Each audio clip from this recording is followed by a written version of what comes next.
describes the Refugee Act of 1980, explaining both the substantive standards laid out by Congress and the process put in place by the executive branch. It walks the listener through each of the challenges faced by the asylum system in the decades after the signing of the Act into law. Some of these problems were resolved by Democratic and Republican administrations alike, and others were created by the executive branch. Congress also made several changes to the asylum statute, including some that laid the seeds for the demolition of the asylum program. Chapter 2 explores the course of the asylum system under the Clinton, Bush, and Obama administrations. In 2018, Trump began to destroy the asylum system in earnest. Chapters 3 through 5 comprehensively examine his administration's countless attacks on the asylum process.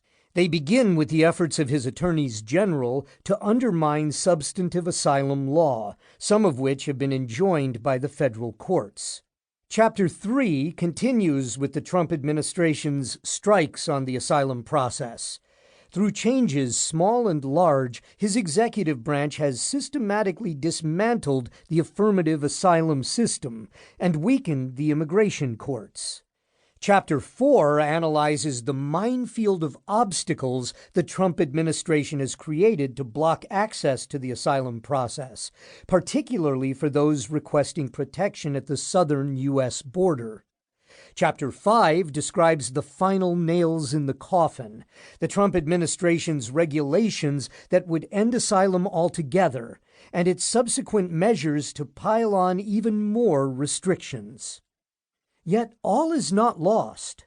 Chapter 6 envisions the possibility of a new beginning and the reconstruction of an even stronger asylum system. The Biden administration can and should quickly fix many of the changes made by the Trump executive branch. The first part of Chapter 6 describes 3 methods through which it can undo some of its predecessors' wreckage. The Biden administration should immediately terminate programs that are not mandated by any law or regulation, such as the migrant protection protocols, which have exiled many asylum seekers to Mexico. And it should change forms and policies that are not required by Trump-era regulations.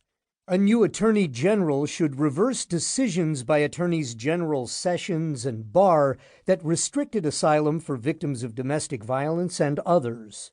The Biden team should also revise or repeal several of the Trump administration's regulations that upended years of settled law and policy to put new obstacles in the path of legitimate asylum seekers.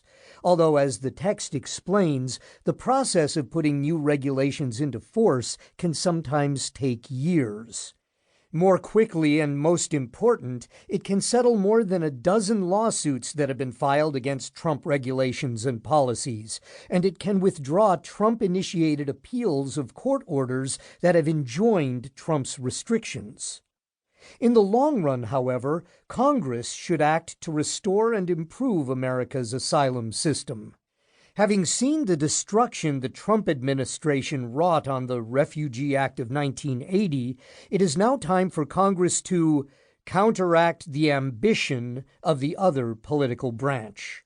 The system of checks and balances so carefully designed by the founders did not intend the executive branch to run roughshod over congressional intent. Congress must put in place robust checks that are more resistant to executive intransigence than its initial attempt to do so through the Refugee Act. It should do so by legislating with precision, using what is known as ex-ante controls in order to limit administrative discretion in the execution of the law. Given that asylum seekers do not have any direct voice and only a limited indirect voice in the political process, statutory specificity is particularly important to protect their interests. Congressional specificity also facilitates judicial control, enabling the courts to ensure that the executive is faithfully executing the laws as Congress intended. Finally, legislating with specificity is more beneficial for the nation's democracy because the legislative process is far more transparent than administrative lawmaking.